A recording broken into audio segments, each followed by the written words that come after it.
welcome to my YouTube channel. My name is Alex.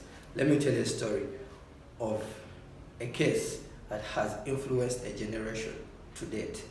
This is a story of a lady called her Jane Rom. This lady got pregnant in 1969. When she discovered that she was pregnant, she was not ready and decided that, you know what, I should not be having this child. She consulted her friends. I'm guessing they went out and she tells her friends, you know what, I'm pregnant and I do not want to have this child. Her friends tell her, the law of this place is that you can only get rid of that child if you tell the doctor that you are raped or this was a product of incest.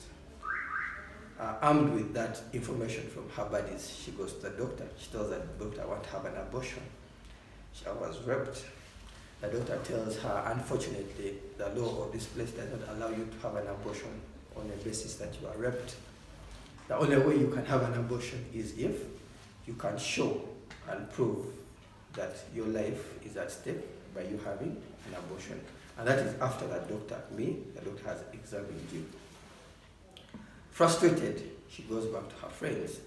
Her friends tell her that the only way you can have an abortion is to show that your life is at stake by you having this baby. Frustrated, she goes back to her friends.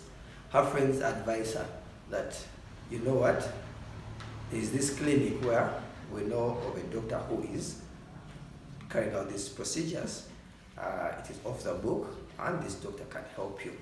This was an illegal clinic. She goes to that place and unfortunately she finds that the doctor had been closed down by police the previous day or so before. Frustrated but still determined to get rid of that baby, her friends advised her that the only way you can now have an abortion is if you challenge the existing law of the land.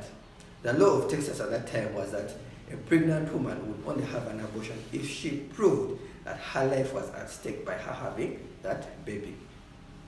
This was a difficult task for her, so she had to challenge the law. She goes to court and files documents.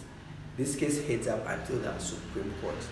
In the Supreme Court allowed ladies to have abortions, but it was qualified. It was qualified in 3 trimesters. The first trimester was believed that a lady having an abortion was not a risk to her health, which means that she could have an abortion safely without much interference from the government. So ladies in the United States were allowed to have abortions within the first trimester.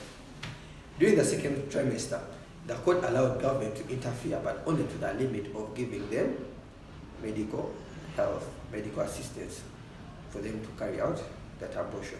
Which means at that point, if a lady was at their second trimester, I'm guessing they were allowed to go to the hospital if they wanted to conduct an abortion.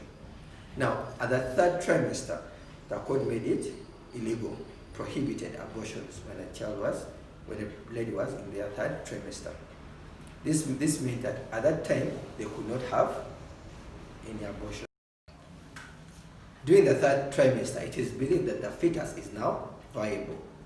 And it is also believed that this procedure is risky to the mother. It can cause death. That is how abortions became legal in the United States. Surely, by your first trimester, you know if you really want to have a child or you do not want to have a child. This case has gone on to become very controversial and has affected American politics to date. What's your view? Comment. Thank you. Goodbye.